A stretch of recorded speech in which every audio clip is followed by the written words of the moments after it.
देश के विभिन्न हिस्सों से आज इस कार्यक्रम में उपस्थित साहित्य और शिक्षा में रुचि रखने वाले देवियों और सज्जनों, शिक्षक बंधुओं, प्रिय शोधार्थियों और विद्यार्थी मित्रों, Indo psycho moral academics and culture अर्थात भारतीय मनोनैतिक शिक्षा और संस्कृति के लिए समर्पित प्रज्ञानम इंडिका द्वारा आज की ई संगोष्ठी में आप सभी को प्रज्ञानम इंडिका परिवार का सादर नमन और अभिनंदन।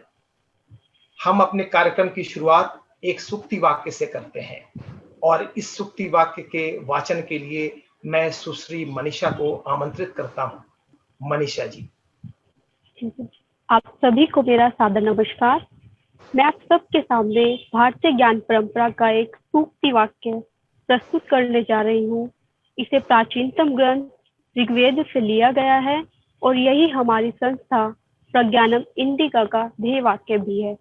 यह सूक्ति है, आनो भद्रः क्रतवो यन्तु विश्वतः, अर्थात हमारे लिए सभी ओर से कल्याणकारी विचार आए। Let noble thought come to us from every side. धन्यवाद। धन्यवाद मनीषा जी। मित्रों, नई राष्ट्रीय शिक्षा नीति का अवतरण हो चुका है। इस शिक्षा नीति के अनेक क्रांतिकारी बदलावों में जिस बिंदु पर मैं आप सबका ध्यान ले जाना चाहूंगा वह है स्ट्रीम की खांचेबंदी की समाप्ति, अर्थात छात्रों को विषयों को चुनने की आजादी होगी। सेकेंडरी या माध्यमिक कक्षाओं से लेकर ग्रेजुएशन के स्तर पर भी विज्ञान या कॉमर्स वाला मानविकी अर्थात साहित्य, संगीत, कला आदि के विषयों का भी अध्ययन कर पाएगा। दरअसल शिक्षा की यह पद्धति और इसके पीछे का चिंतन इस तथ्य से निकलता है कि ज्ञान एक समग्र सत्ता है और विविध विषय उसी समग्र ज्ञान के अनुषंगी हैं। विविध विषयों का विविध पक्षों का अध्ययन करते हैं, लेकिन उच्च स्तर पर सभी विषय एक दूसरे से जुड़े होते हैं।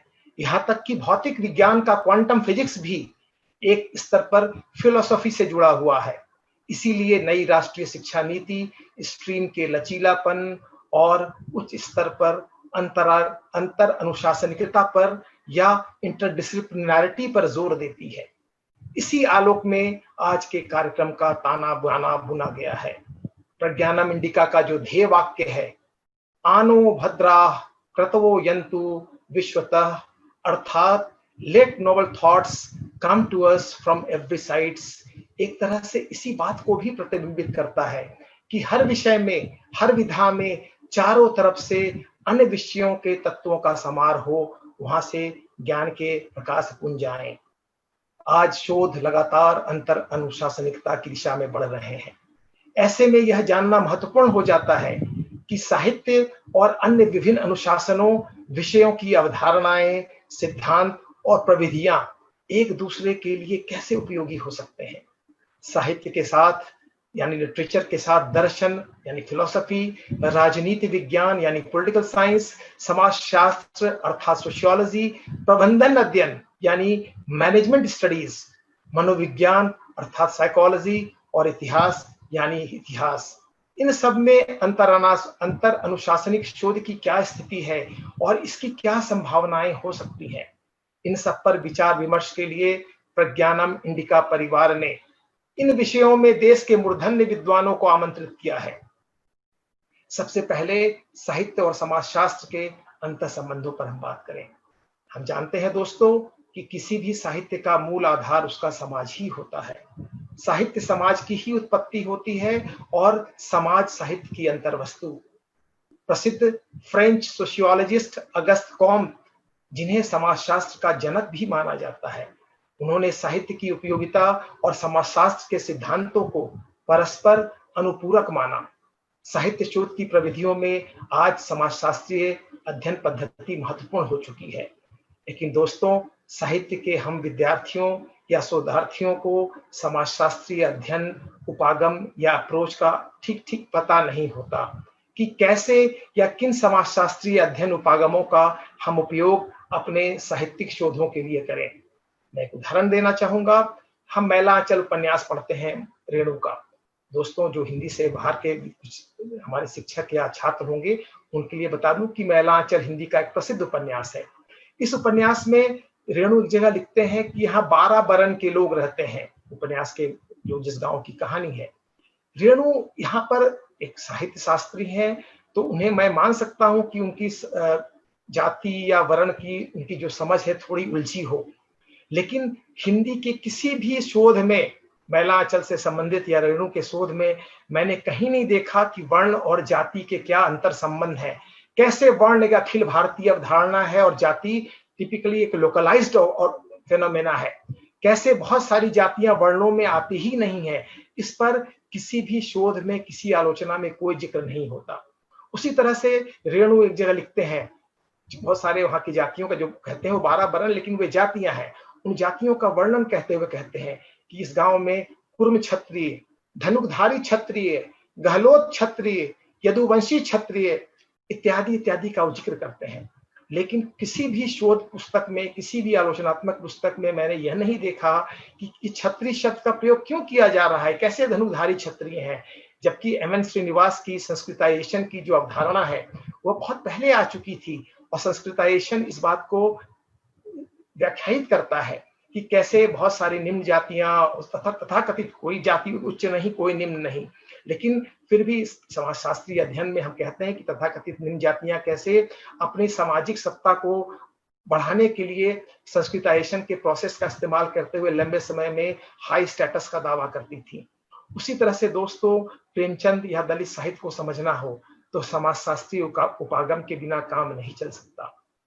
दूसरी तरफ साहित्य का उपयोग समाजशास्त्र के लिए किस प्रकार हो सकता है, इन सभी बिंदुओं पर विचार करने के लिए आज हमारे बीच समाजशास्त्र के एक महत्वपूर्ण हस्ताक्षर प्रोफेसर माधव गोविंद जी उपस्थित हैं।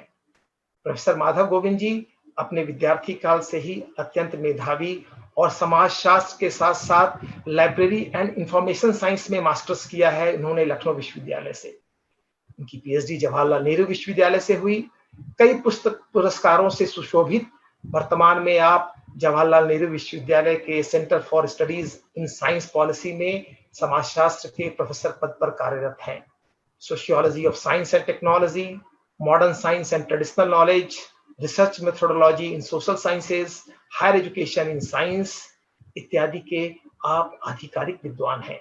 आपकी कई महत्वपूर्ण पुस्तकें हैं और अनेक शोधालेख पीयर रिव्यूड जर्नल में प्रकाशित होते रहते हैं। न केवल राष्ट्रीय अपितु अंतर्राष्ट्रीय स्तर पर भी आपने कई बृहद एवं लघु शोध परियोजनाओं से समाजशास्त्रीय अध्ययन को समृद्ध किया है। एक मिसाल दूंगा, यूरोपियन यूनियन द्वारा sponsored crossing boundaries knowledge and technology transfer and innovation में आपकी बड़ी भूमिका रही है। तो मित्रों, आइए समाजशास्त्र के ऐसे मूर्धन्य विद्वान से हम समाजशास्त्रीय दृष्टिकोण से शोध की भावी दिशाओं पर विचार करें। आदरणीय माधव गोविंद जी।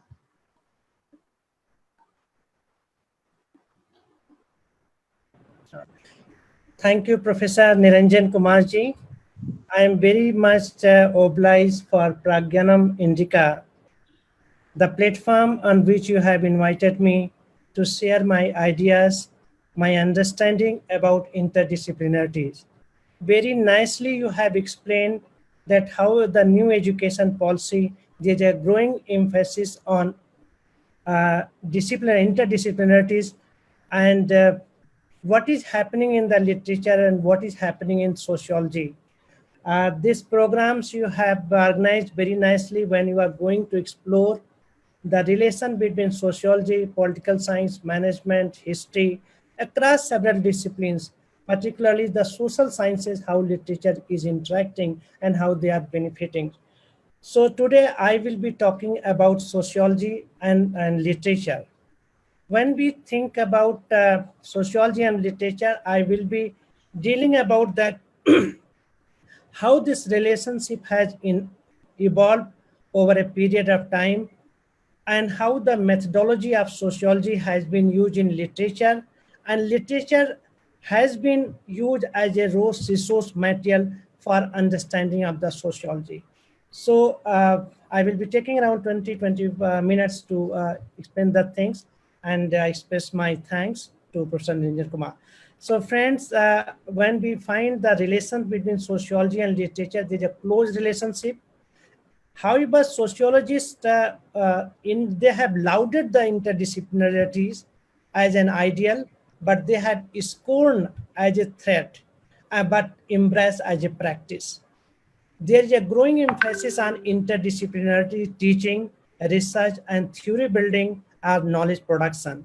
It is because disciplinary mode of knowledge production is considered inadequate to address the real life problem and far from the social reality. So disciplinary mode is now fast changing to interdisciplinary, transdisciplinary, and multidisciplinaries. Friends, these are not the I mean interchangeable words. They are different, but I will not go in detail, but I would only focus that how interdisciplinary has become the call of the, need of the hour of the today's society. Interdisciplinary, when we think, it is basically envisages communication and collaboration across academic discipline. The recent effort to promote interdisciplinary academic pursuit have come from various sources, including funding agencies, regulating and monitoring agencies, policy-making bodies, industries, think tank, and civil societies. Now, if you apply anywhere for funding, they always think whether you have a collaboration with other disciplines or not, whether you have collaboration with other academia or not. Now, single disciplinary projecting almost has stopped. Everywhere, every institutions are promoting. Industries are also looking for interdisciplinary because the knowledge that we are going to produce has to be applicable not from one discipline but from multiple disciplinary point. So what they have done, we have find that these funding agencies are giving dedicated fund and grant for pursuing the research. They are supporting competition for different kind of seed project and also organizing interdisciplinary training program. Even this webinar that Professor Niranjan has taken, it could be also conceptualized as a interdisciplinary programs to sensitize the people from across the discipline to cross their boundaries and to learn from each other's tools, techniques, theories, and concepts. And also when we see the hiring pattern in the journal, we find that generally agencies, universities, academic institutions, think tank, they prefer to a faculty who have the expertise beyond their traditional academic boundaries. So when we talk about interdisciplinary between sociology and literature, we find that sociologists have explored their disciplinary relation with other social science very extensively. For example, that how sociology is related with history, psychology, economics, political science, anthropology, and have continuously interacted and have used theories, concept, tools, and techniques of research from each other. So what has been the result of this kind of interaction? This has led to emergence of new subdiscipline that we find historical sociology, social psychology, economic sociology, political sociology, social anthropology. Friends, all these subdisciplines sometimes have become a department itself, and specialization is taken because they have their own journal, they have own conferences, own seminar. So how interdisciplinary lead to emergence of a new disciplines? Even it had transcended its disciplinary, sociology have transcended its disciplinary boundaries toward natural sciences, and we see discipline like sociobiology, mathematical sociology, etc. However, when we think of relation with literature, it has not been very fruitful.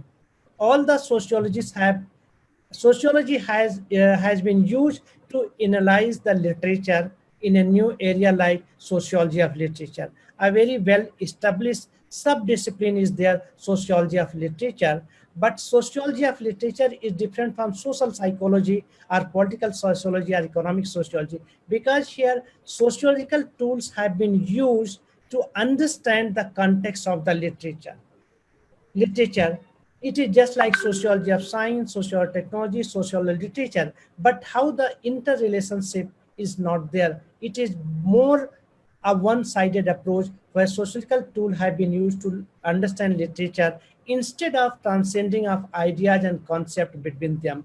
I mean that how literature have shaped, our sociological tools have shaped the literature. In today's talk, I will discuss what were the reason for this one-sided interaction and try to show the possibility of mutual interaction and true interdisciplinarity between sociology and literature.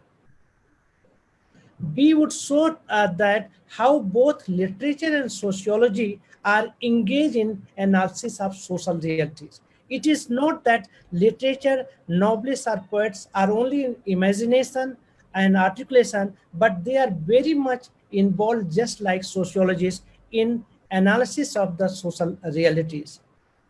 I will also touch upon some new area science fiction that trigger development of science technology, but mainly I will focus on how this interdisciplinarity is possible.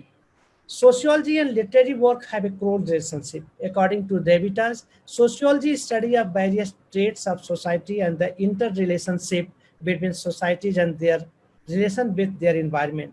Literature is a reflector of the temper, mood, and environment of a society at any given time. It can never be dissociated from social life and its exigencies. Literature, we generally say, literature hold mirror to societies. साहित्य समाज का दर्पण है, ये बहुत ही often हम use करते हैं. Literature influence and mould society. What is happening in the society is reflected in the literary. If we read the literature of 1920s, 30s, 40s, 60s, and in 80s and 2000 and today's, we find that they are reflecting the happening, the changes taking place in the societies. As there are change in the society, people living style, faith, values, belief, there is also simultaneous changes in the writing of the literature. We know that a literary man is as much a product of his society as his art is product of his own reaction to life. No writer can escape influence of his age. The poet expresses his feeling, and who we read his poetry feel at one with him. A very famous English novelist, Shelley, has called poet the acknowledged, unacknowledged legislator of the mankind.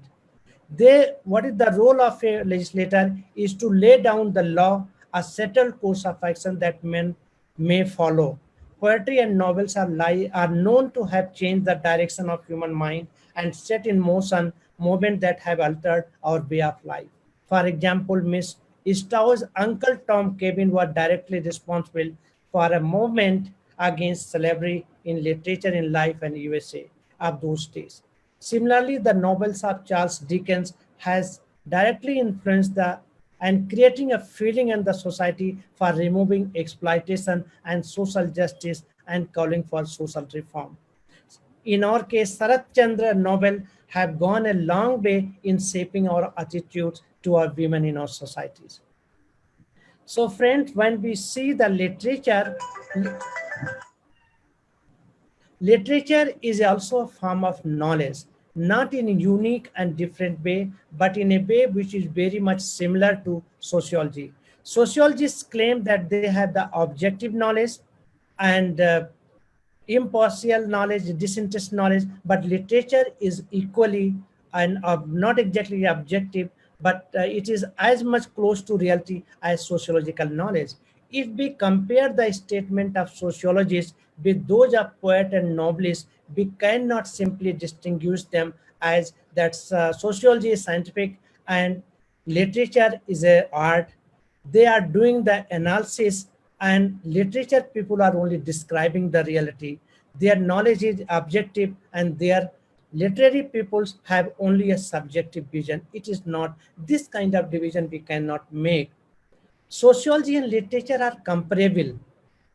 They can be comparable. They have the parallel tradition of theorizing about social world. This is important point, that how literary people also theorize about the society, social reality, as sociologists do this thing. Literature can be considered as a source of evidence for theory. Sociologists have used ethnography as a social survey. Now I am coming how the methodology of literature can be used in sociology, and sociological imagination can be used in the literary. Ethnography is a very powerful tool for qualitative research in sociology. So what they have used the term like social survey, interview, questionnaire method for collection of data on different aspects of society. Literary artists become an informant. Informant, those who are familiar with the ethnographic method, informant is a very important agent in the process of gathering the knowledge, process of gathering the data from the societies. Who is capable, who has the wide knowledge and experience of his culture. But if we consider an informant of a social anthropologist, so we can also consider in say a novelist, a person who write a novel, who compose a poem, he is equally an informant of his culture and society. Culture and societies, because he is as much familiar with the custom, tradition, ritual, values, belief of people of society as an informant. A novelist or literary man is a trained and sensitive observer and informant of society. He is a more refined sense of articulating the social reality. His perception articulation about his society and cultural practices is more accurate, precise, and closer to reality than a mere impression of untrained informant on which so much sociological research rests on. A literary piece, a novel, or poem, argued British sociologist Louis Kojar, a very famous sociologist, Louis Kojar says that should be considered not as a theory of a society, but a source of rich data for theorization as novelist, as the companion of his research team. So now you see how the sociologist and the literary man both can be part of a research team in articulating, in capturing the social reality. Sociology is conceptually mediated knowledge, but social life itself is known to us as the immediacy of concrete experiences. The famous British sociologist organizer Louis Kojar under here again say that sociology can be studied through the literature. Similarly, Christopher Caldwell, a British writer or the poet, English poet, he analyzes the problem raised by D.H. Lawrence with the help of method of sociology and psychology. Christopher Clouds have used the sociological method and psychological methods to understand the D.H. Lawrence, the problem he raised in his literature, and try to understand its social context. When we try to understand the context of literature, we try to understand the audience for whom it was written, the public by whom it came to be read, the method of publication, contemporary critical responses, prevailing intellectual aesthetic concerns, etc. In fact, another French scholar, Pierre Bourdieu, explained the rationale for contextual explanation of literature is to dissociate author's own authority as an account of context is disappeared. Now you see how a literary man dissociate from the context to obtain the impartiality of his understanding, as sociologists claim that they have impartial capturing of the realities. So, however, some poets have said that sociologists, how they need the vision and sensitivity of a poet. He says, J.B. Morris says that sociologists, without an awareness of mysteries of human heart, any discovery of sociological mind will be incomplete and barbarous. Means that sociological understanding of society is incomplete unless they incorporate the sensitivities of the literary mind. Now I will try to explain what is the truth, how the truth is captured in the literature, and how theory is built up in literature and sociology both. It is generally claimed that sociology is objective, literature is subjective or intuitive, but in reality, objective is not the sole aim of sociology or literature, but both have a strong commitment for the literature. As we know, when problem arises with positivism in sociology, that led to emergence of interpretative or phenomenological approach to study the social phenomena. Phenomenological sociologists have suggested that social actor interpretation of reality cannot be reduced to operationalized variable. Statistical table and equation graph do not represent the social reality, as reality is constructed through social interaction. During the interaction process, different actors assign different meaning to an action, and meaning are subjective, contextual, and embedded in the individual or collective consciousness of the society. The recent trend in social science is qualitative, where annotated and interpretative script of social actors are presented as reflection of deeper understanding of a social phenomena. As a literary man also give the reflective reflection on the things which are taking place in its surrounding. It is true, however, we have to be careful here. It is true that objective valid social theory has not been achieved till today. However, it does not mean that sociologists are not committed to validity for generalized knowledge. And same commitment we also, this is important, the same commitment for generalized knowledge is found among the poet and novelist and in all literary writing. A commitment for a generalized truth.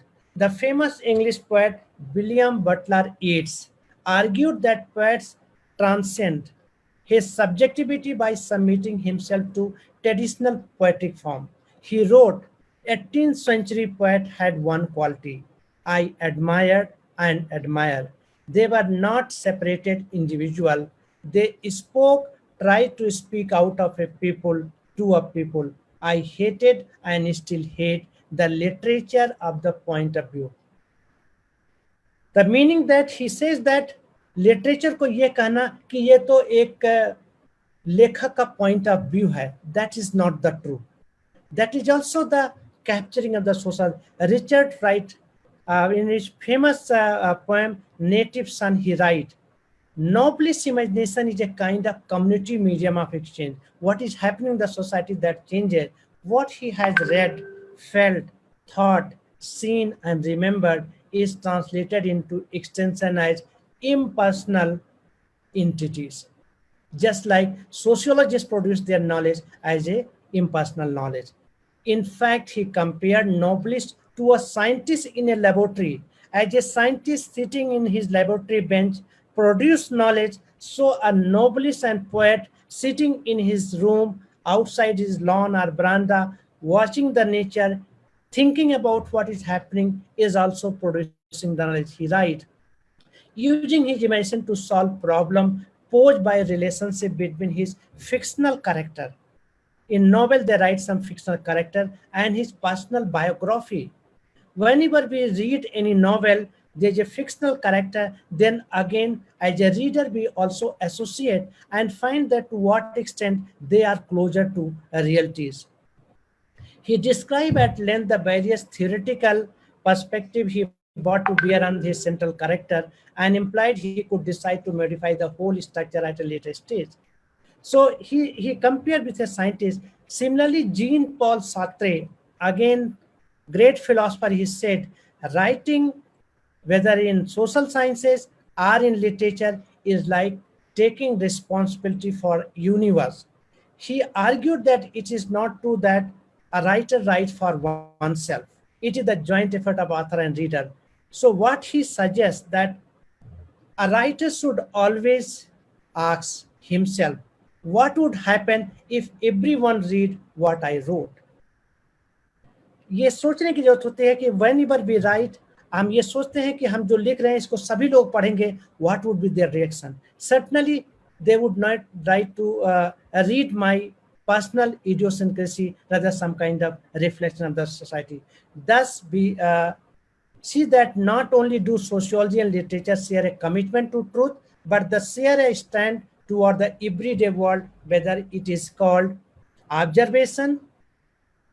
Sociologists call I am making the observation, or artists call I am making contemplations, but they are engaged in the same kind of activities. Both have been described in phenomenological terms. I'm using Alfred Suess, Austrian sociologist, philosopher, he said that it is the bracketing of the definition and motive of the rest of the world. For such phenomenological bracketing, the means whereby social scientists try to achieve a theoretical stance of disinterest. As Nathanson, it is the means whereby artists frame an experience to give it a aesthetic forms of expression. Theory building, how sociologists build a theory and how literary people build a theory. Sociologists in process of theory building try to transcribe the activities of social actor in everyday world into his own transcending system. And for this, what they do is transcending a fictional consciousness that is a typification of the social actor by dual process. The first, empathy. A sociologist have also to be empathetic towards his subject and then have to use a logical elaboration. In fact, Alfred Soos, following the Bavarian notion of ideal type, suggested that sociologists interpreted the meaning of a situation by creating a character to fit it. Similarly, we find in novelists, they also create a characters that become an ideal typical character that could be generalized to any individual in the society. Shakespeare is considered a great not because his poetry, his drama, his fictions have the utility in the British context, but it transcends his time, it transcends his culture, transcends his countries also across the boundary. So this way, the knowledge when becomes a transcendental, not localized, then it becomes a true objective form it takes. George Lucas, a very communist scholar, he argued that writer's view of the world, his perspective is embodied in typology of a significant typical actor. In for social science, it is actor. For literary purpose, it is the character. I am giving one very famous novel, Albert Camus' novel, The Plague. It is a beautiful novel. Today morning I was going through. It is showing a kind of a typology, a range of possibilities of hypothesis that can be easily constituted in sociological theory. If you read today's Plague novel, it was written some 100, 200 years back. But when I was reading today, I found that what is happening in today's society is exactly replicated. Nothing has changed. When plague happened, rats were dying. The people were saying that something is amiss. Doctors were saying, but when doctor died, then they put the entire society in quarantine. People felt that it is the curtail of their liberty. They were running out the hospital. All this happening, what we have seen in the COVID-19 epidemic period. So now you see a novel Plague written 200 years back is depicting the social reality, what is happening today. So friend, this is the beauty, this is the value of the literary writings, that to understand the social phenomena and social reality. So there is a possibilities of mutual handshaking, mutual interactions of literary people and social sciences. They are both involved in analysis of the social realities. Contrary to the general notions they are involved, Alfred Soos had drawn inspiration from novel Don Quixote to say how social actors sustain definition of social reality in which they act. He finds that how in this novel that character negotiate between private and public realities. These novels deal with problem of multiple realities and how we experience them. In fact, today phenomenology, ethnometrology, branch of social sciences, whether in the political science, all they are trying to understand this kind of multiple realities. So reality is not, but multiple realities there. Literature has provided enough material to study to understand the societies. There are many people who have used, I will not go in detail about this thing. So I will only say that I think we can summarize my talk here, that convention distinction between sociology and literature, which contrasts objective and subjective, understanding science and art, theory and vision is not true, do not do justice to quiet and noblest account of their commitment to guided theorization, nor conversely to sociologists' inevitable reliance on faith, rhetoric, metaphor, and imagination. We need to investigate how more of our scholars from both disciplines can come to engage seriously in theorizing about their social world. And in order to pursue interdisciplinarity, we have to note how the images, forms, and theories of literature and sociology can illuminate each other. So we need to study both. They are very interesting. Instead of patrolling the boundaries of curriculum or areas in the name a questionable notion of conceptual distinctness or uniform of knowledge, we should break these boundaries, make these boundaries more porous so that ideas could travel. Edward Wilson, a famous biologist, has said that by 19th century, the grammar of all disciplines have been already written. The new innovations, new understanding, whatever field innovations will come only by consilience of the ideas across the discipline. So it is the time for interdisciplinarity, but how to proceed? This we might need to more proceed. So I will stop it here and thanks Professor Niranjan for giving me this opportunity. Thank you, sir.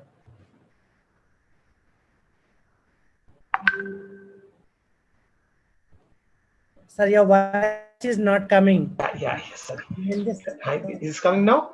Yeah. Thank you, Professor Madhav Govindji, for very enlightening your lecture, where you said that interdisciplinarity is going to be the research of the future, and all the disciplines have to collaborate together so that future of research can be very different that is currently present. You also said how both literature and sociology look at the social reality and how both of them are comparable. Neither one is subjective nor one another objective, neither one science nor another is arts. So how both of them can collaborate together. You quoted Lévi-Strauss, Christopher Caldwell, Sartre, and Camus' recent Camus' novel The Plague.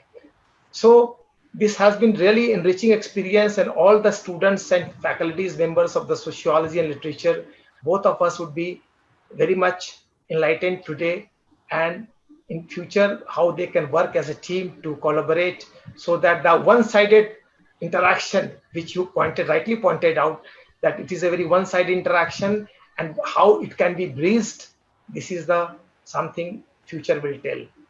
We are very thankful to you, Professor Madhav Govindji. And now I will invite, before inviting Professor Manoj Sinha ji, I would like to say something about साहित्य and राजनीति.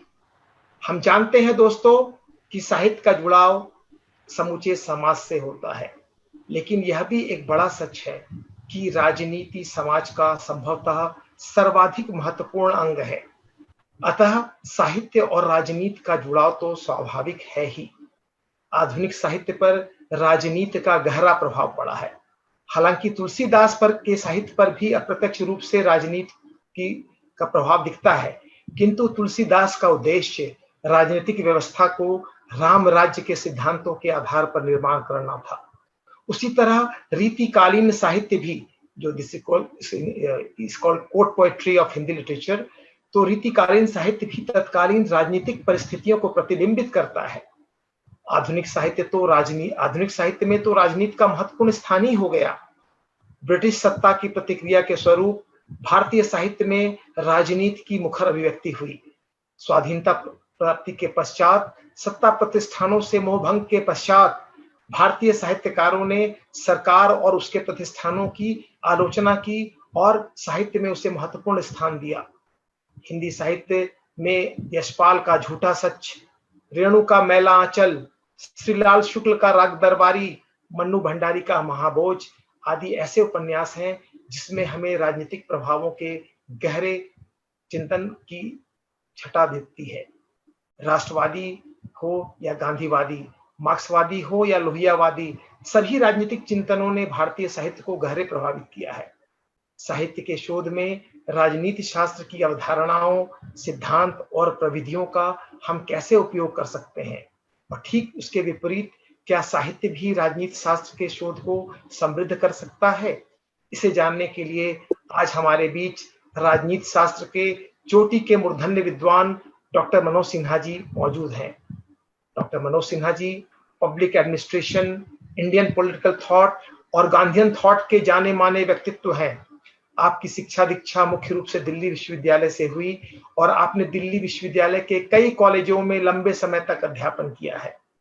वर्तमान में आप दिल्ली विश्वविद्यालय के प्रतिष्ठित आर्यभट्ट महाविद्यालय में प्राचार्य के रूप में अपनी सेवाएं दे रहे हैं।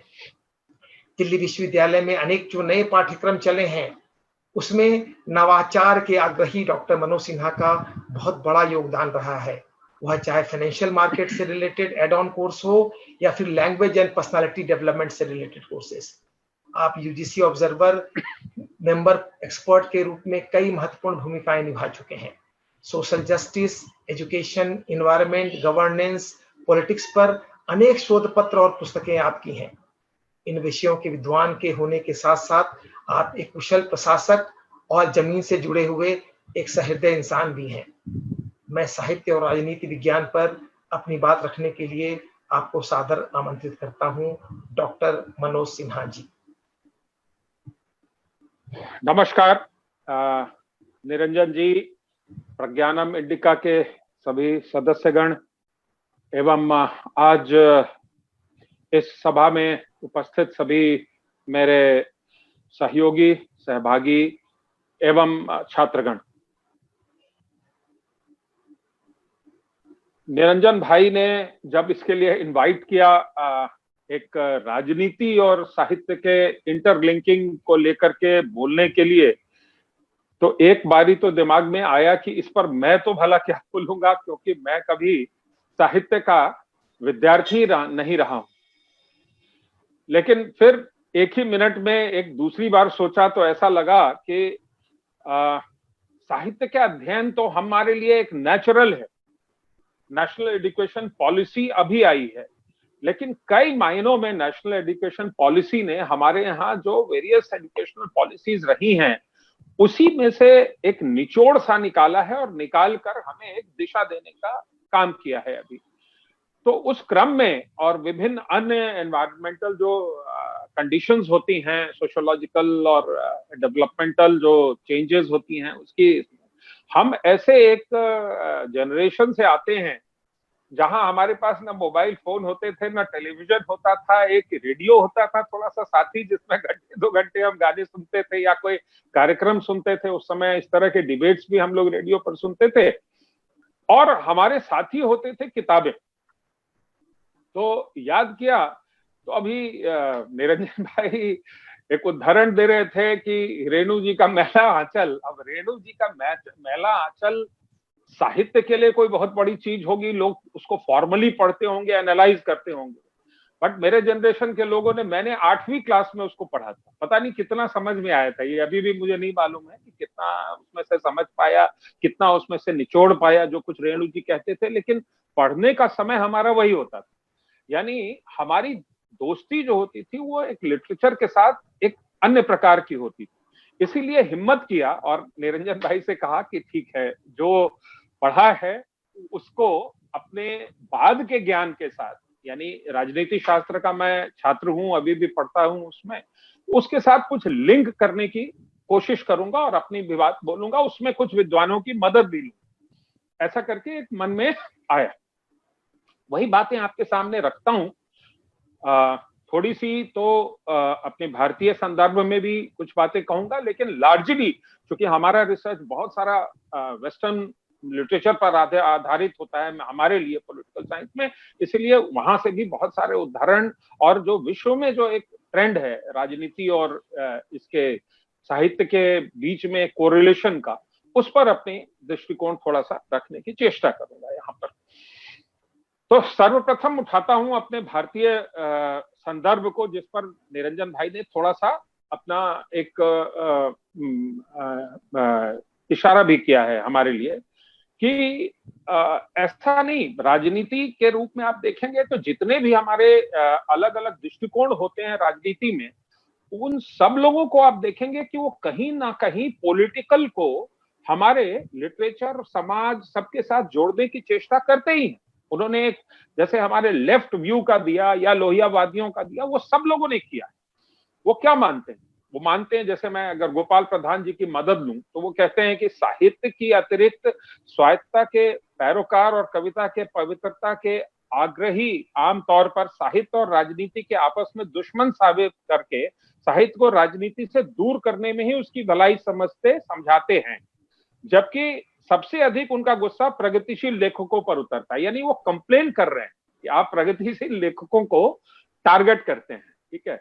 लेकिन चाहे कहने का प्रकार चाहे कोई भी हो, लेकिन एसेंशियल ये है कि he is trying to link the political with the literature वहां पर।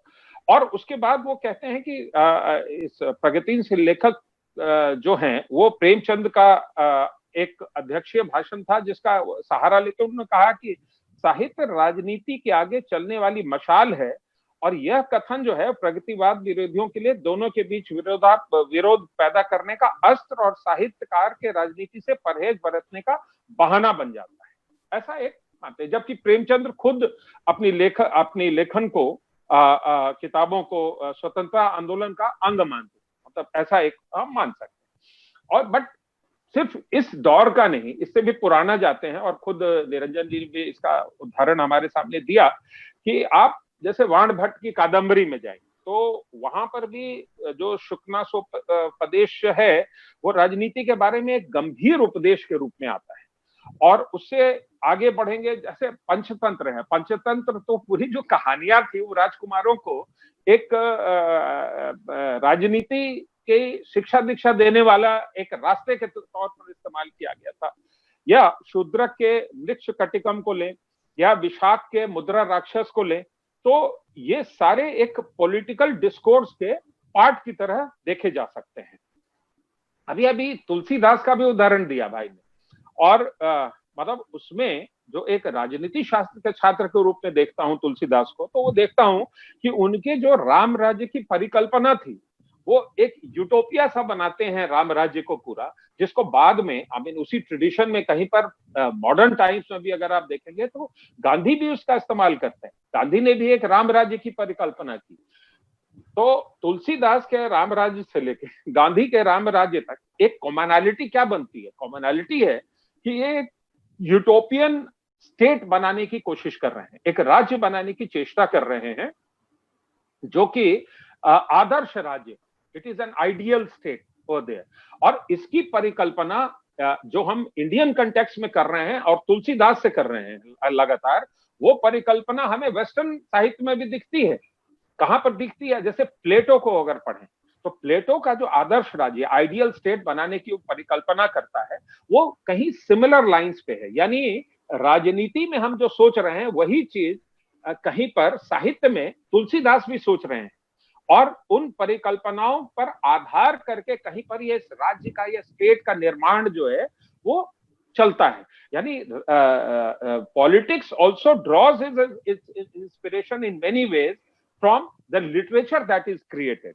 अब मैं ये नहीं कह रहा हूं कि पॉलिटिक्स डिपेंडेंट है लिटरेचर पर, वो थोड़ा ज्यादा हो जाएगा, वो निरंजन भाई के ईगो को बहुत ज्यादा बूस्ट कर देगा।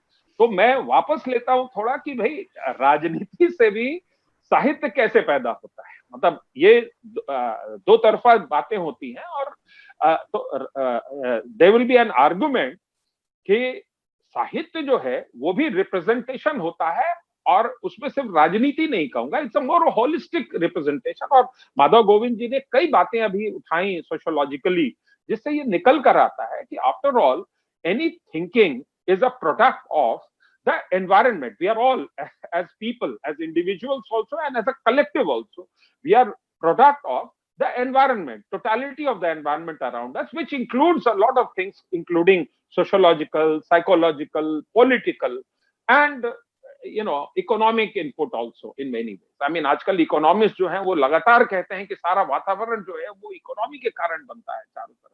तो ये सारे आज 2 दिन के जो ये आपका प्रज्ञानम का डिस्कोर्स है, इस पूरे इसमें आपको सारे आयाम मिलेंगे ही, बट मैं थोड़ा पॉलिटिकल की तरफ अपने आप को वापस जाता हूं, क्योंकि कई मायनों में देखिए मुझे थोड़ा तो कंसीड करना पड़ेगा कि हमारे जो विचार बनते हैं, और अभी अभी मैं आपसे जिक्र कर रहा था कि हमने स्कूल के दौरान में ही रेणु को और शरद चंद्र को, इन सबको पढ़ा था, बट पढ़ने के दौर में कहीं पर एक कविता पाठन का हमारा कंपटीशन हो रहा था, इंटर क्लास कंपटीशन होता था, इंटर हाउस कंपटीशन सबने अपने स्कूल में लिया।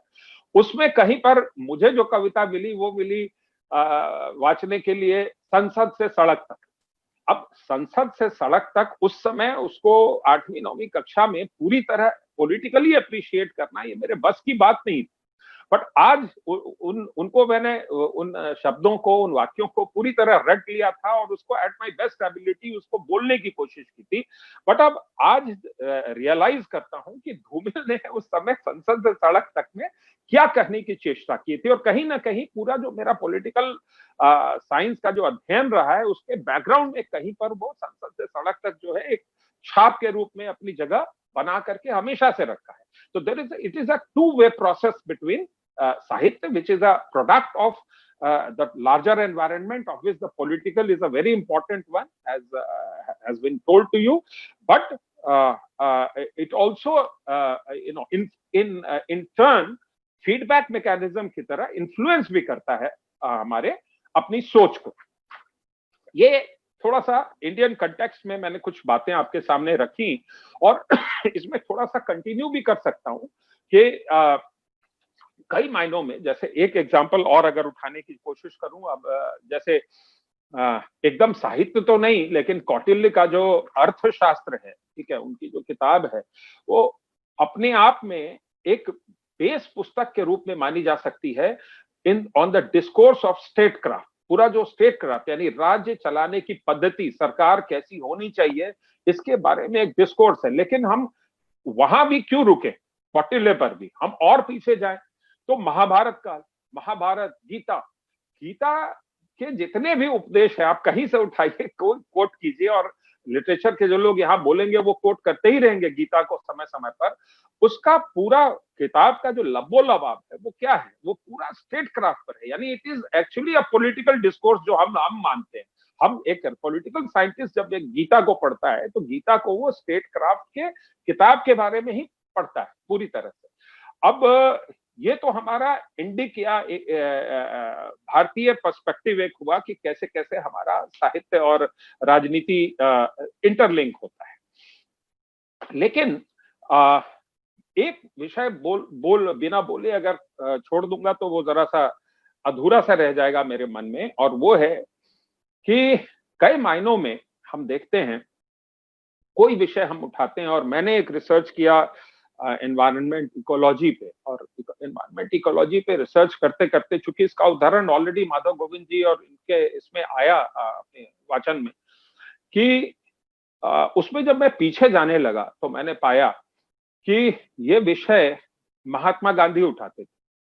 महात्मा गांधी के बारे में हम जानते हैं कि वो बकरी के टांग टूट जाने पर वो मिट्टी का लेप करते थे, उस पर कई नेचुरल उपचार इत्यादि करते थे, बट हम उनको बिट्स एंड पीसेस में जानते हैं। बिट्स एंड पीसेस में जानने का जो लार्जर एक्सप्रेशन हम लोग यूज करते हैं वो है कि हम अपने इकोलॉजी के बारे में, अपने वातावरण पर्यावरण के बारे में एक फायर फाइटर्स एटीट्यूड रखते हैं, का जहां मुसीबत आई उसको वहां पर फटाफट हम बुझाने की चेष्टा करते हैं। ओजोन लेयर में छेद हो गया, ओजोन लेयर में छेद हो गया तो हम लोग कहते हैं कि भाई कार्बन एमिशन कम करो।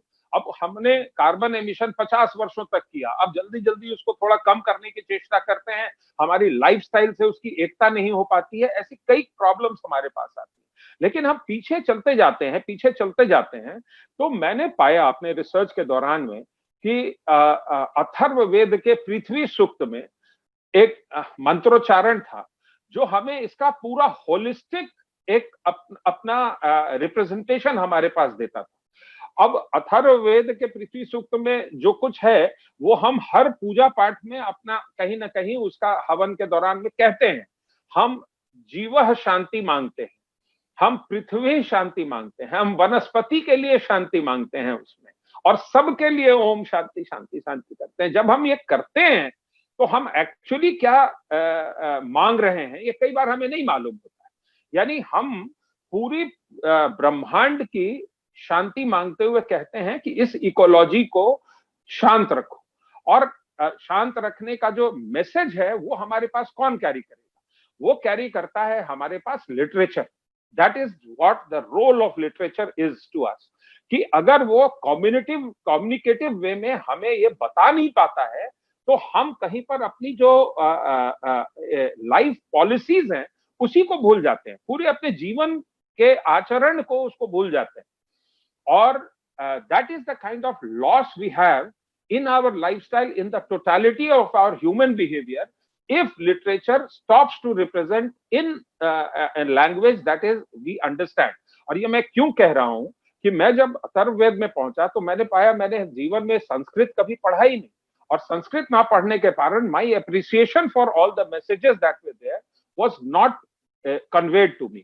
और इसीलिए जो नेशनल एजुकेशन पॉलिसी की चर्चा शुरू में आई निरंजन भाई से, उसमें आप देखेंगे कि जो बातें हमें अपनी मातृभाषा में पढ़ाई जानी है वो इंपॉर्टेंट हो जाता है, और इसीलिए literature which we understand and we appreciate वो हमारे लिए बहुत महत्वपूर्ण है।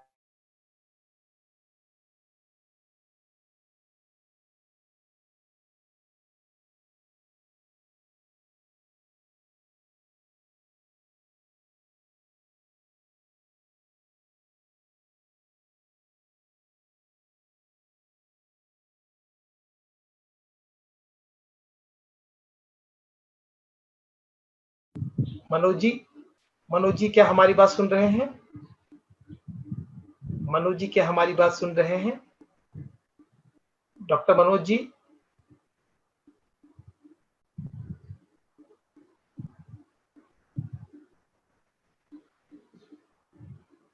डॉक्टर मनोज सिन्हा जी क्या हमारी बात सुन रहे हैं? लगता है कि डॉक्टर मनोज सिन्हा से हमारी कनेक्टिविटी छूट गई है। जी वापस आ गए। जी धन्यवाद। हाँ, माफी चाहता हूँ, ये सब जरा सा इंटरनेट वगैरह के कारण होता है बीच बीच में। जी, तो वो कहते हैं certainly most of George Orwell's work was openly political. He admitted as much in Why I Write. Every line of serious work I have written since 1936 has been written directly or indirectly against totalitarianism and for democratic socialism. यानी George ऑवेल कहते हैं कि मैंने तो political को ही अपना basis बनाया है, that is the what the opinions I had, the political opinions I had, those have been expressed through my writing. As I understand it, 1984 and Animal Farm are exemplars in plot building and character evolution. Orwell later wrote about making political writing into an art. और आप बाद में अगर रश्दी की किताबें आपने थोड़ी बहुत देखी हैं, मिडनाइट चिल्ड्रन और शेम इत्यादि, तो they also possess the same quality. ये मेरा ये. अब उसी तरह टोनी मॉरिसन की beloved, it isn't a classic because it is about racism and the role of African American women battling hierarchies. It's a classic because it is a powerfully written story about the personal history of our protagonist, Seth. The magic is in writing, not the subject or the topic as such. यानी कि western में भी आप देखेंगे कि the political is at the center of writing at several places, जो मैं examples आपके सामने quote कर रहा हूँ. If the character is the sunbeam, then sociology, philosophy, and psychology are the magnifying glasses that make these stories catch fire.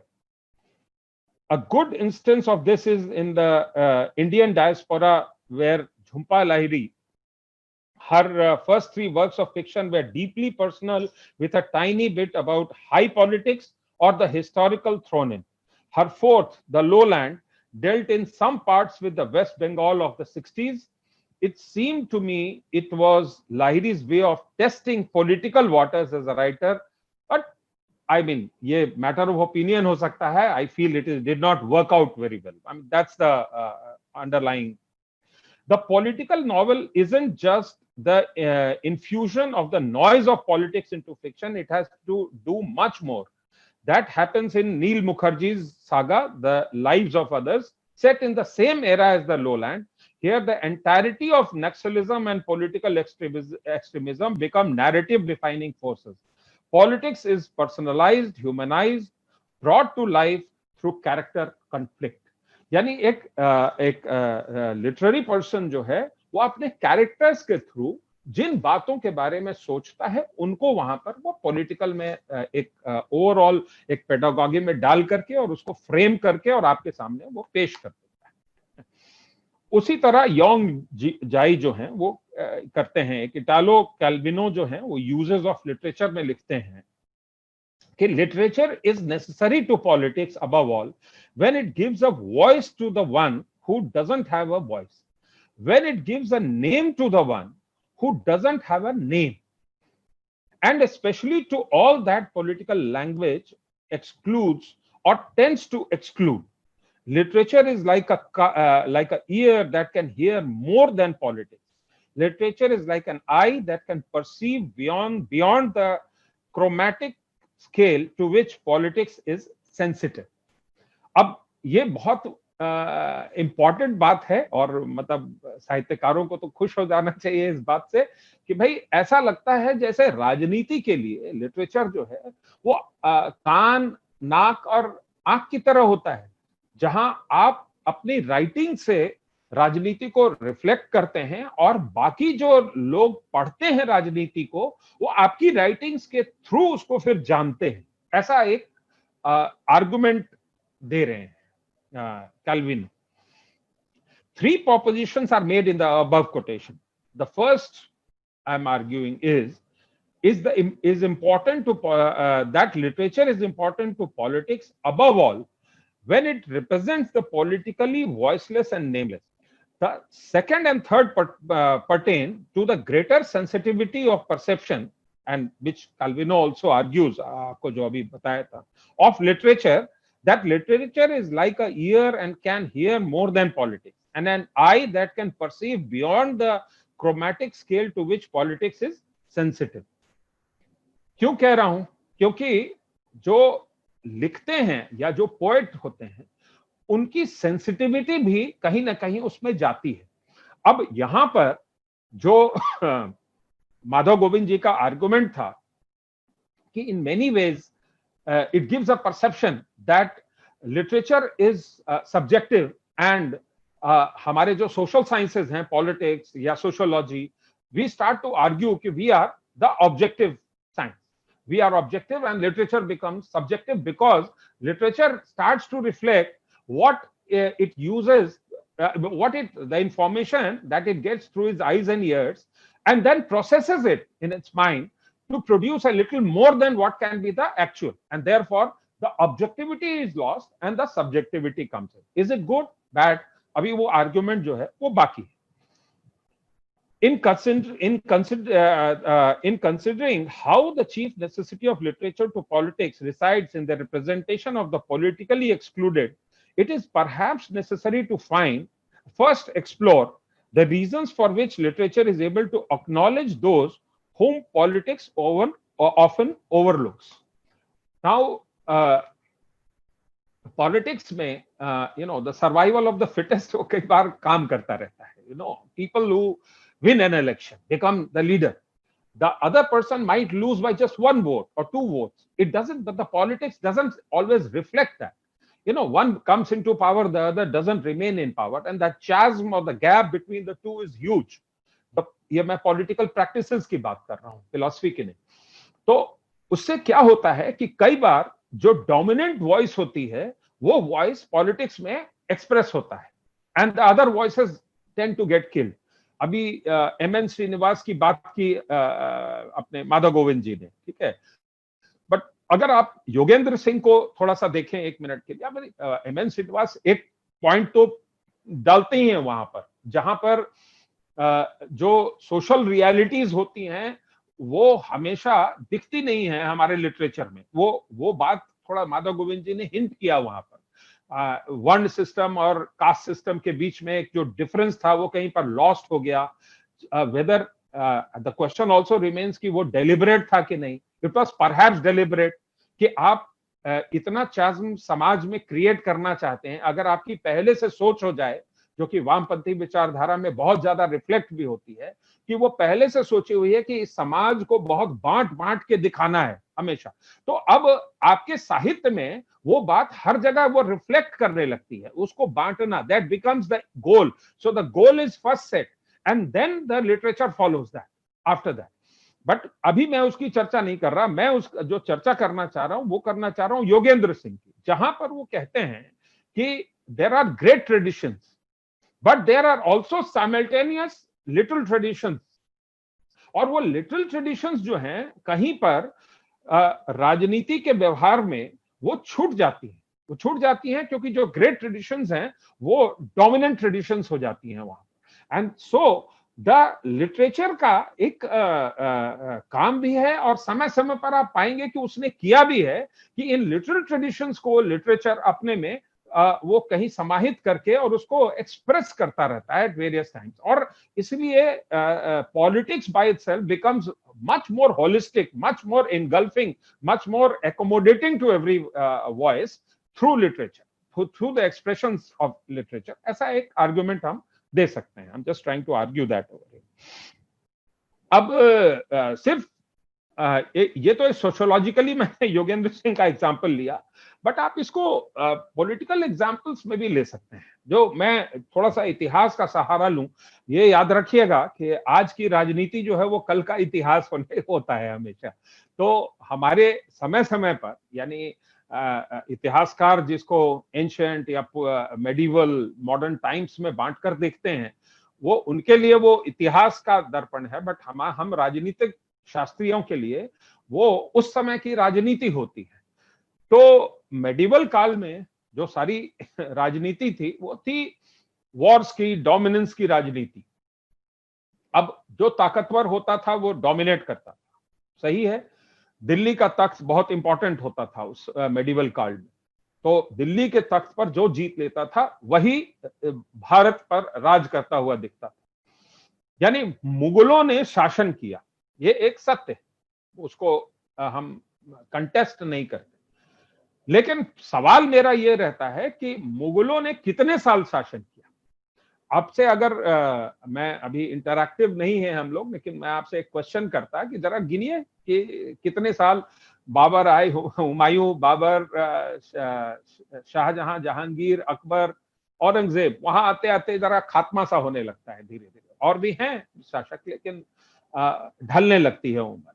तो इन सब ने मिलकर के टोटल में कितने साल रूल किया भारत में। और आप जब मुगल काल या मेडिवल हिस्ट्री जब पढ़ते हैं तो आप लगभग 1100 ईसा के बाद से लेकर के आप जब तक कि अंग्रेजों का काल नहीं आ जाता है, यानी 1857 या 1757 भी आप रख लें, या 1857, डिबेटेबली आपको जहां पोजीशन करना हो उसको कर लें, तो वहां तक की कहानी पूरी आपको जाननी है।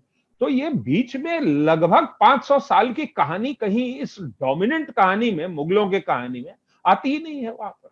और आप इस मेरे मैथमेटिक्स को जरा सा आप अपने इतिहास के ज्ञान के साथ डालकर देखें और देखें कि किस तरह से ये कहानी, राजनीतिक कहानी भी जो है वो भी छूट जाती है कहीं ना कहीं।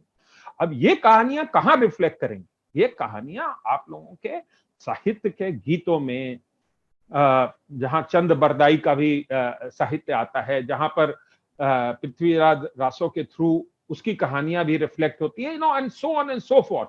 सो literature tends to give these little traditions, also reflect these little traditions for the benefit of political science learners also, and therefore we have to keep learning। अब सिर्फ political science नहीं, arguably ये history के लोगों का भी काम है, history के लोग भी इसको discern करते रहे।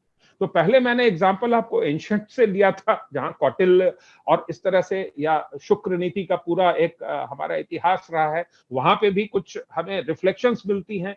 तो हम जब बुद्ध काल में रिपब्लिक्स की बात करते हैं, लिच्छवी डायनेस्टी की बात करते हैं, और ये तो फिर पॉलिटिकल साइंस में हमारा ये कहना कि जो फर्स्ट रिपब्लिक था वो हमारा प्लेटो से शुरू होता है, ये कुछ बनता नहीं है वहां पर, और हमारा डिस्कोर्स जो है वो थोड़ा बदलना चाहिए वहां।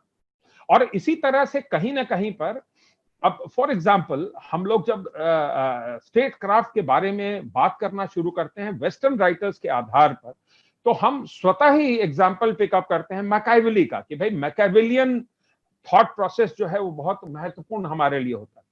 अब उस मैकियावेली के थॉट प्रोसेस से बहुत पहले, हजारों साल पहले, कौटिल्य ने जो विषय दिए थे, कौटिल्य ने जिस तरह से स्टेट क्राफ्ट को रखा था, वो भी अपने जगह पर उतना ही इंपॉर्टेंट होता है। Therefore the study of literature becomes extremely important for political scientists to place the thought process or to time frame the thinking of a time also there, and therefore from मैं सिर्फ पूछना चाह रहा हूं निरंजन भाई, मैं अपना टाइम ओवरशूट तो नहीं कर रहा ना अभी? हाँ, 2-4 मिनट है अभी, हाँ 3-4 मिनट में खत्म करता हूँ, ठीक है जी? बिल्कुल बिल्कुल बोले आप, बिल्कुल बोले। 3-4 मिनट जी जी बिल्कुल बिल्कुल। तो मैं ये कह रहा था कि तो ये जो हमारे हमारे अध्ययन की जो नीति रीति भी है राजनीति में, हमें भी बहुत कुछ सीखना है आपके लिटरेचर के क्रिएशन से from time to time. But आपको भी अपने लिटरेचर में केयरफुल रहना है कि आपका रिफ्लेक्शन लॉपसाइडेड नहीं हो, बिकॉज जो डोमिनेंट थॉट प्रोसेस होता है वो अपने हिसाब से लिटरेचर को प्रोड्यूस करवाने का काम भी कई बार करता है, और ऐसा हमने समय समय पर देखा हुआ है। जैसे हाल में जब जब भारतीय एजुकेशनल सिस्टम में वामपंथ या समाजवाद का एक अपना डोमिनेंट ये रहा 1967 के बाद, और हम राजनीति शास्त्र के लोग राजनीति और हमारे एजुकेशन, कला, इन सबको जोड़कर, संस्कृति जोड़कर के भी देखते हैं। 1967 में एक इंपॉर्टेंट पॉलिटिकल इवेंट हुआ और उस समय कांग्रेस कमजोर पड़ी। एक कामराज निजलिंगप्पा वगैरह का बना और दूसरा हमारे इंदिरा गांधी लेड कांग्रेस बना। इंदिरा गांधी को वामपंथियों के सहारे की जरूरत पड़ी उस समय अपनी सरकार को बनाने में, और उस सरकार को बनाने में उन्होंने एजुकेशन एंड कल्चर, ये दो बातें उन्होंने वामपंथियों को सौंप दी। और उस समय से 1967 से लेकर के अभी तक एक लगभग 2012-13 तक कह लें, एक डोमिनेंट फेज चला है एक सर्टन थिंकिंग का।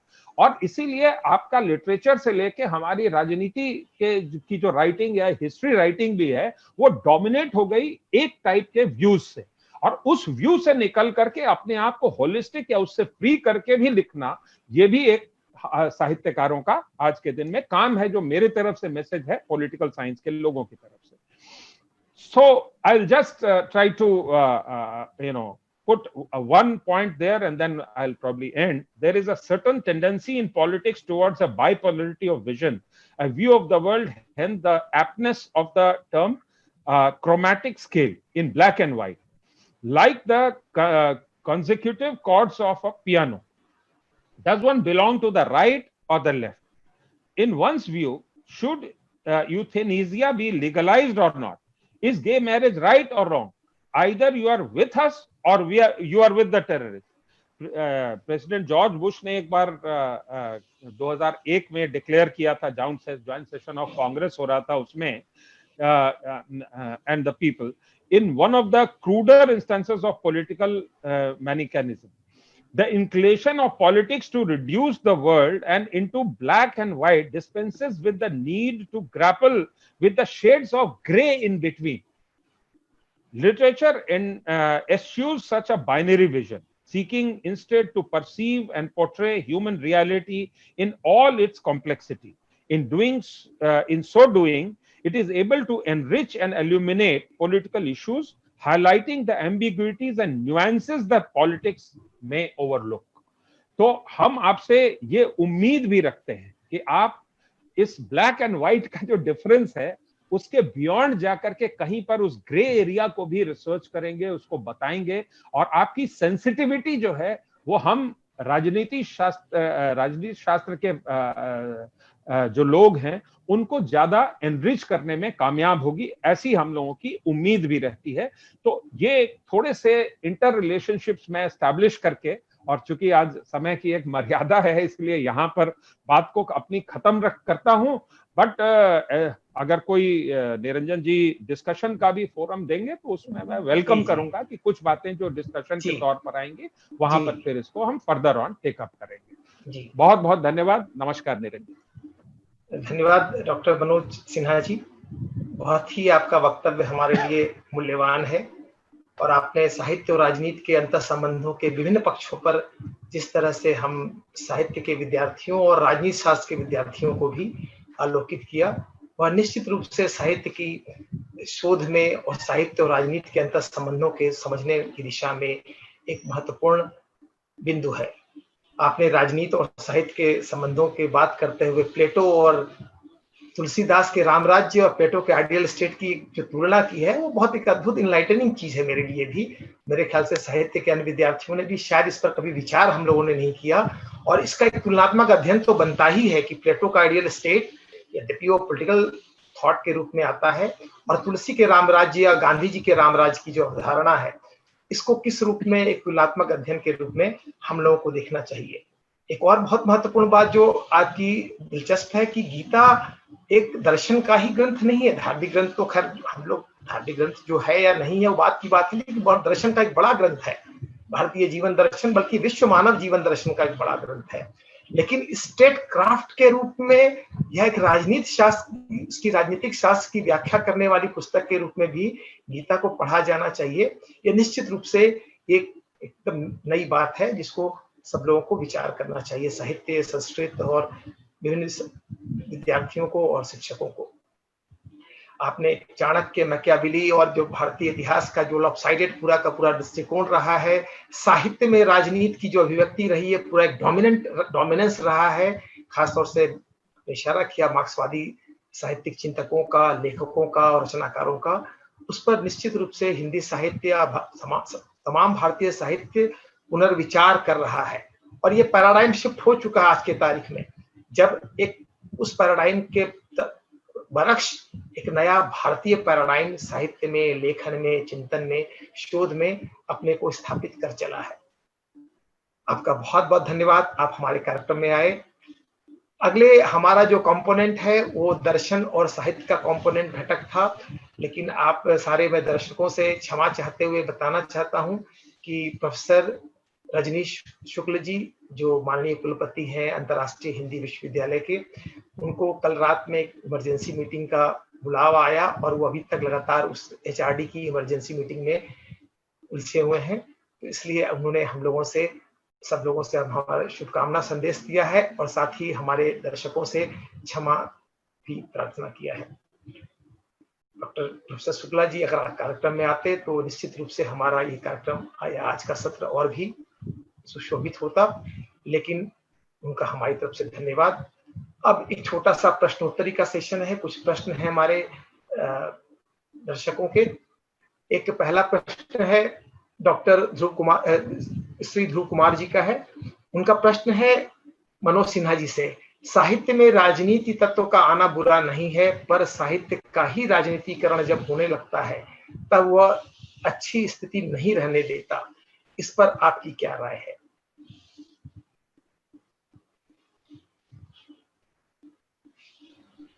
जी इसका आंसर जी ध्रुव कुमार जी, इसका आंसर तो बहुत शॉर्ट और क्रिस्प भी हो सकता है और उसका एक्सप्लेनेशन लंबा भी हो सकता है। शॉर्ट और क्रिस्प ये है कि साहित्य का राजनीतिकरण जो है वो किसी मायने में अच्छा तो हो नहीं सकता है, क्योंकि साहित्य तो एक्सप्रेशन होना चाहिए और कहीं ना कहीं हमारे एक्सप्रेशंस एथिकल भी होने चाहिए और ट्रूथफुल भी होने चाहिए। और वो तब होगा जब साहित्यकार जो है वो अपने कन्विक्शन के साथ लिखेगा, कन्विक्शन के साथ। और कन्विक्शन जो आती है वो एक होलिस्टिक अंडरस्टैंडिंग से आती है। मैंने अपनी बोलने के दौर में आपसे आग्रह किया था कि all of us as individuals are product of our own environment, our own conditions around us, and therefore जो हमारी समझ में आता है। और आज सुबह सुबह मैंने एक जो आजकल फैशन चला हुआ है मीम्स का और कई तरह के, ये एक मजाक भरा ही एक फॉरवर्ड किसी ने किया मुझे, एक ये बना करके, मैसेज बना करके, और उसमें लिखा हुआ था कि आप जो है वो मैं आपको पढ़कर ही सुना देता हूं, क्योंकि एक्यूरेट रहेंगे तो ज्यादा अच्छा रहेगा। वो उन्होंने ये कहा कि हम जो कुछ सोचते हैं, मतलब उसका जो बेसिक ये है, अंडरस्टैंडिंग है, वो है कि हम जब जो कुछ सोचते हैं वो हम वही सोचते हैं जो हमें समझाया जाता है। और वो उन्होंने क्या किया, उन्होंने लिखा please wash your hands regularly. और एक वो आजकल जो साबुन का एक चित्र आता है वो बनाया, don't worry about your brain, we have already done it for you. ठीक है, ध्यान से फिर से सुनेंगे, please wash your hands regularly, आज के संदर्भ में, कोरोना काल में, don't worry about your brain, we have already done that for you. और नीचे लिखा sincerely your favourite news channel. ठीक है, कहने का क्या मतलब है कि हमारी सोच, हमारी जो भी हम सोचते हैं उसको कितना स्ट्रांगली हमें सोचना चाहिए अपने एक्सप्रेशन में, अपने राइटिंग में, या कहीं पर अपना ओपिनियन एक्सप्रेस करते हुए। वो ये इतनी सी हम्बलनेस अपने अंदर हमें रखनी चाहिए कि मेरा ज्ञान उतना ही है जितना कि मैं जान पाया हूं अभी तक। हिंदी में कहते हैं ना, अधजल गगरी छलकत जाए। ठीक है, बहुत जो ज्ञानी अपने आप को समझने लगता है वो इसीलिए अपने आप को बहुत ज्ञानी समझता है क्योंकि उसका ज्ञान अधूरा होता है। तो ये जो साहित्य में अधूरा एक्सप्रेशन हमारा होता है, यानी this is what I am writing and this is the truth, ये मैं हम जोर जोर देकर के जो कहते हैं और यही सच ही हो सकता है और इसके सिवा कुछ हो ही नहीं सकता है, ये तब आता है जब साहित्य इटसेल्फ पॉलिटिकल हो जाता है, जब उसका खुद राजनीतिकरण हो जाता है। And you think that you know the ultimate truth, you have discovered the ultimate. तो हमारे यहाँ सैकड़ों सैकड़ों सालों तक जा करके लोग जो ज्ञानोपार्जन करने की कोशिश करते थे, साधु हो जाते थे, जो बहुत ज्यादा ज्ञानी हो जाता है वो तो विरक्ति ले लेता है और वो इस मोह माया जंजाल सब कुछ छोड़ देता है और चला जाता है हिमालय में ऊपर। तो वो क्या कर रहे थे? अगर हम यहाँ बैठे बैठे इतने ज्ञानी हो गए जस्ट बिकॉज हमने 2 अखबार रोज पढ़ लिया, हमने 150 किताबें पढ़ ली और हमने बैठ करके घंटों का टेलीविजन का एनालिसिस कर लिया, इसीलिए हम सबसे ज्ञानी हो गए और इसीलिए हमारे एक्सप्रेशन जो है वो सबसे ट्रूथफुल हो गए। तो एक हम्बलनेस अगर अपने अंदर लाएंगे कि भाई मैं उतना ही जानता हूं जितना कि मुझे बताया गया है और या अभी तक जितना मैं जान पाया हूं, ये सिर्फ जो बात है। एक कविता बचपन में पढ़ी थी, विलेज स्कूल मास्टर।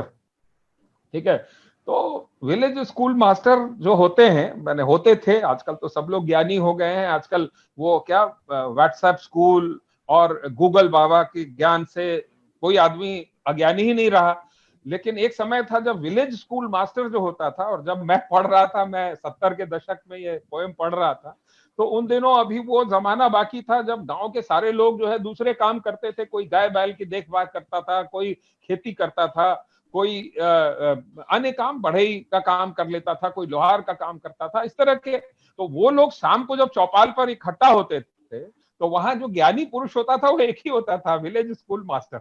यानी जो एक मास्टर होता था गांव का, वो वहां पर ज्ञान देता था शाम के समय में उस चौपाल पे, और दूसरे लोग टकटकी बांधे उसको ऐसे देखते थे और सोचते थे अरे बाप रे, इसका भी तो दिमाग उतना ही बड़ा दिखता है जितना कि हमारा है, लेकिन इसके अंदर इतना ज्ञान घुस कैसे गया वहां पर। ठीक है, तो ऐसी आप अपने आप अंदर एक हम्बलनेस लाएंगे कि भाई मेरा ज्ञान जो है वो थोड़ा आया है, बट अभी उतना भी नहीं हुआ है जितना दूसरे के पास हो सकता है, तो फिर राजनीतिकरण होने की संभावनाएं नहीं रहती हैं लिटरेचर। लेकिन ये तो मेरा एक्सप्लेनेशन है ध्रुव जी। जो शॉर्ट में आंसर है वो यही है कि साहित्य का राजनीतिकरण कतई भी डिजायरेबल भी नहीं है और अच्छा भी नहीं। जी धन्यवाद डॉक्टर मनोज सिन्हा जी। अगला प्रश्न है चंद्रेश्वर यादव जी का। ये प्रोफेसर माधव गोविंद जी से प्रश्न है कि ग्रामीण अंचलों की समस्याओं पर शोध को लोग कम तवज्जो देते हैं, क्यों? जबकि भारत की आत्मा आज भी गांवों में बसती है। प्रोफेसर माधव जी।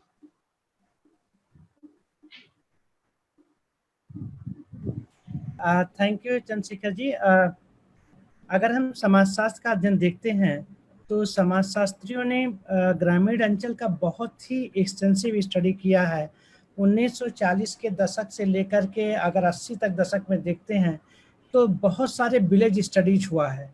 वो चाहे एम.एन. श्रीनिवास को देखते हैं, एस.सी. दुबे हैं, डी.एन. मजुमदार हैं, बी.आर. चौहान है, योगेंद्र सिंह है, एस.एस. जोतका, आंद्रे बेत्ते, दीपांकर गुप्ता, सभी लोगों ने विलेज का स्टडीज किया है और विलेज सोसाइटी को समझने का प्रयास किया है। उसी तरह से जो ज्वाइंट फैमिली हुआ, marriage system, kinship, social stratification, social change, इन सब एरिया में ये काम हुआ है भारत में, जिसको भारतीय समाजशास्त्र का वो है, तो इस एरिया में काम किया गया है। जी जी धन्यवाद माधव जी। एक और प्रश्न है दीपक जायसवाल जी का है। ये दीपक जायसवाल जी सेल्स टैक्स में डिप्टी कमिश्नर हैं और बहुत बड़े उदीयमान, बड़े तो मैं कहूँगा उदीयमान युवा कवि हैं। इनका प्रश्न है, बहुत से साहित्यकार और अपने साहित्य में राजनीति से तटस्थता बरतते हैं, जबकि राजनीति हर वक्त साहित्य के बारे में सोचती और उसे अपने पक्ष में झुकाना भी चाहती है। तटस्थ साहित्य और राजनीति जो साहित्य को आश्रय देकर सेंसर लगाकर मोड़ रहा है, इस संदर्भ में कुछ टिप्पणी। मनोज जी, आज से साहित्य और राजनीति नहीं, आप शुरू कीजिए, आप शुरू कीजिए माधव जी, फिर मैं बोलता हूँ। इसमें दोनों ही वक्ता अगर आप थोड़ा सा संक्षेप में अपनी। देखिए, दोनों का प्रयास ये होता है कि साहित्य भी तटस्थ हो और राजनीति, देखिए राजनीति एज ए प्रैक्टिस, राजनीति एज ए विज्ञान, दो अलग अलग चीजें होती हैं।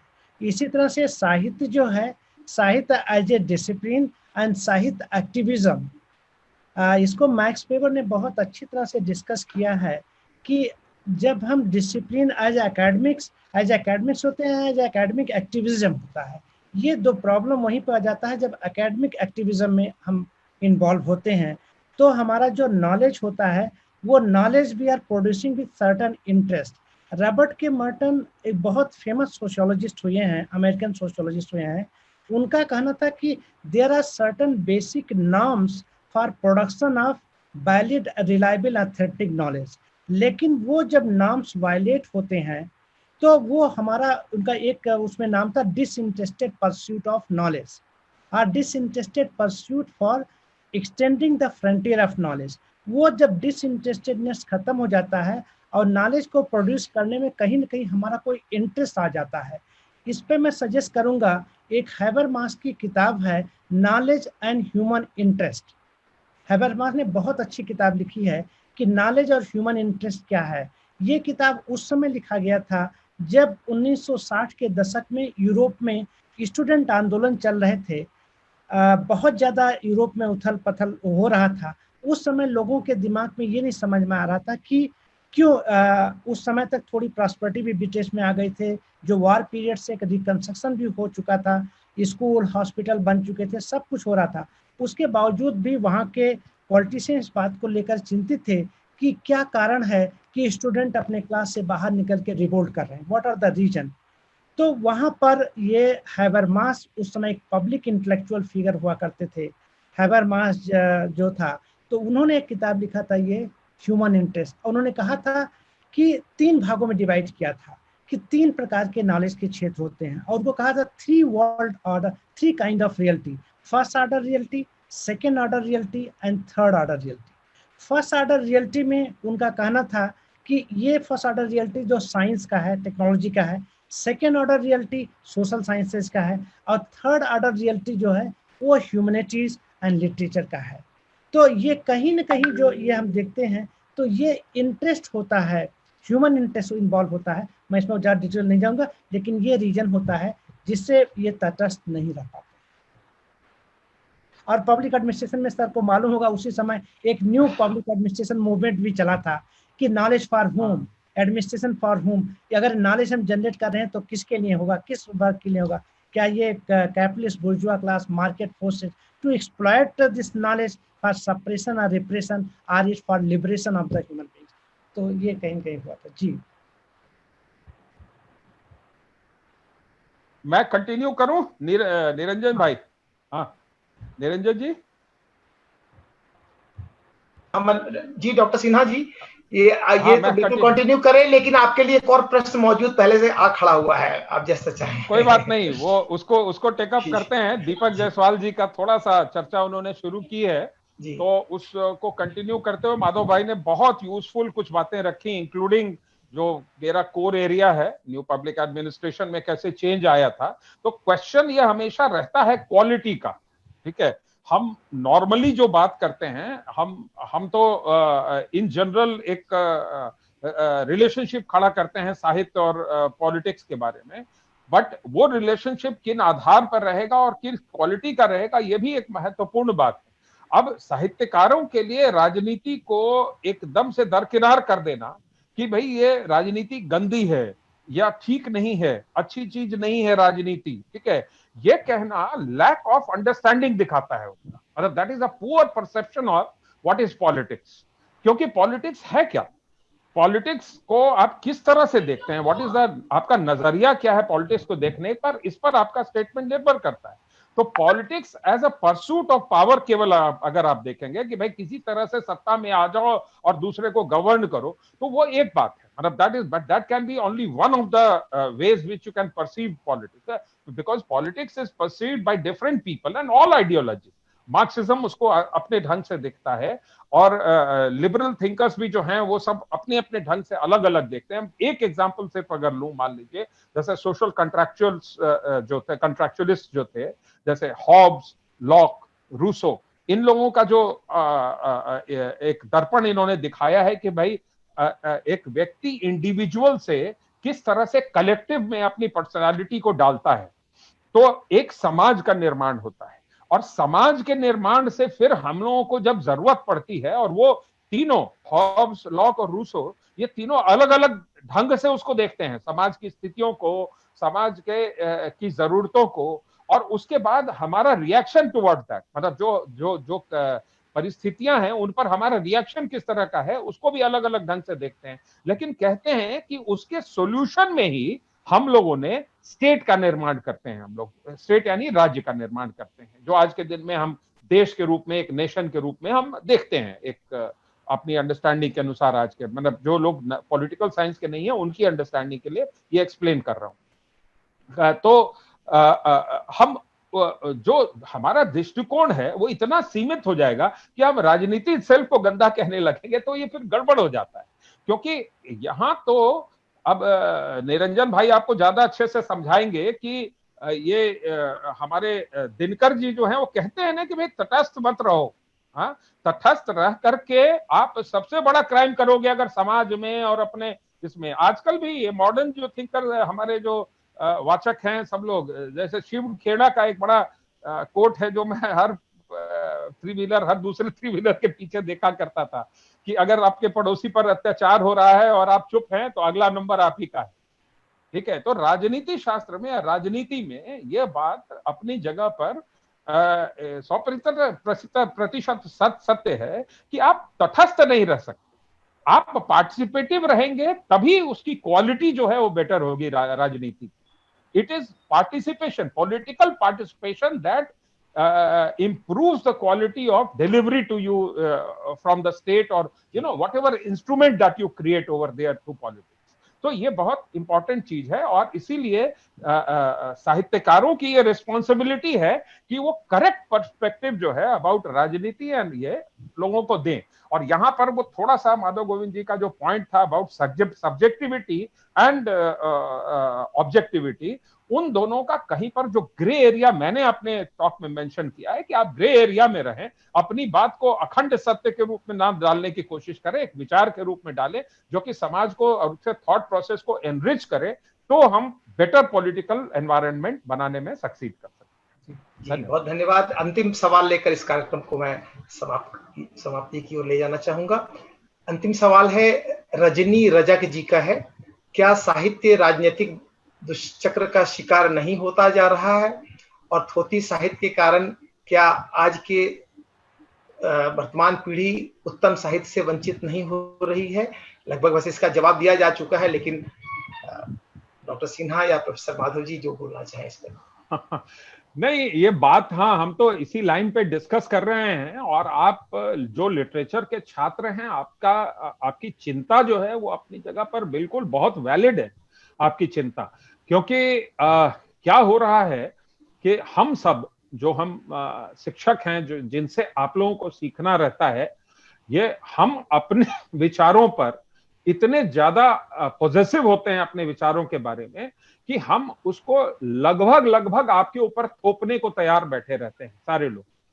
अब मैं जितनी बातें आपसे कह रहा हूं अभी, वो आपको इन्फ्लुएंस करती हैं, क्योंकि आप उस एज में हैं where your learning process is at its peak, and therefore everything that you get, all informations that you get, you quickly process it। वो अभी आपके इसमें है, और इसीलिए आपकी चिंता अपनी जगह पर बिल्कुल सही है कि कई बार आपको ऑप्शंस नहीं मिलते हैं, और ऑप्शंस न देना, ये मैं छोटा मोटा दोष नहीं मानता हूं अपने हम लोगों का, जो कि आपको ज्ञान देते हैं, जो लोग देते हैं। छोटा मोटा दोष इसीलिए नहीं कह रहा हूं कि it is almost criminal of depriving you of the various ideas that exist over there।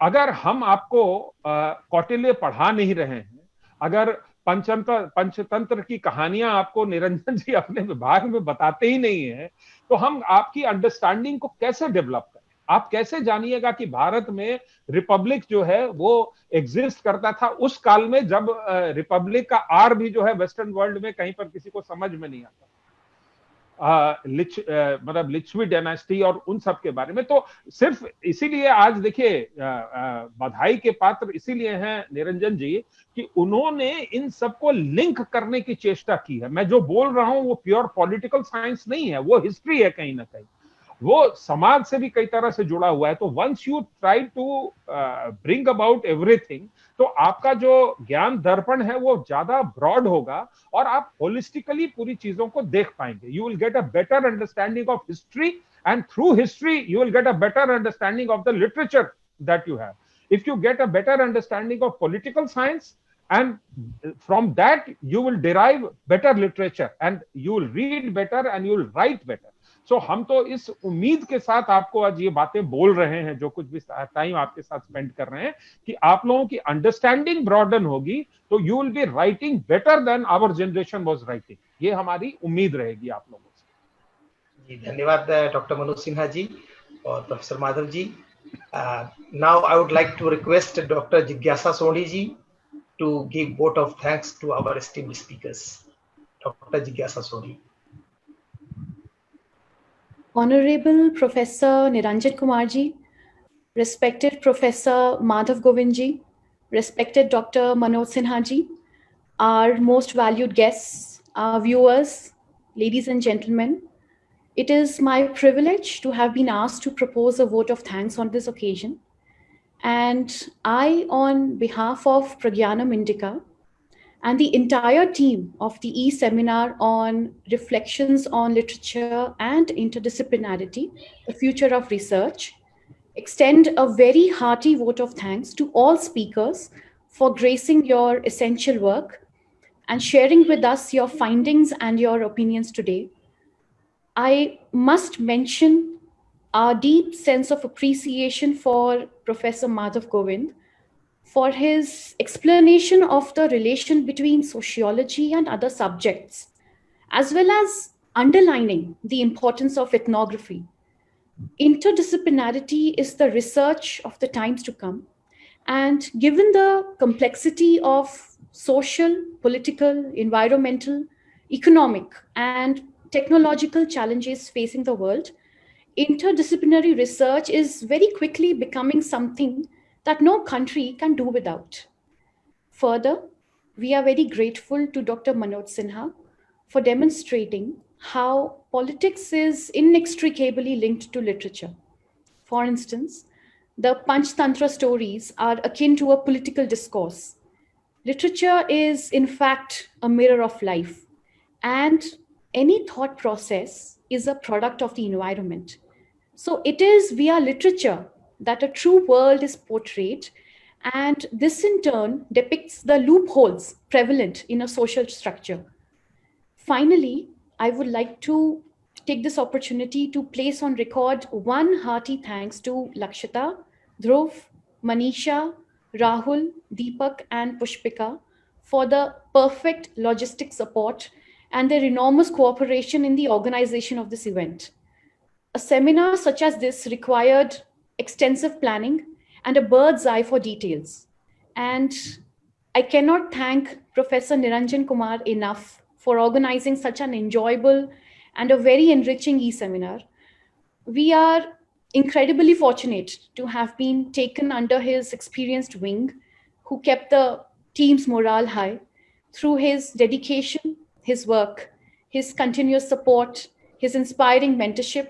He made this e-seminar possible. So thank you so much, sir.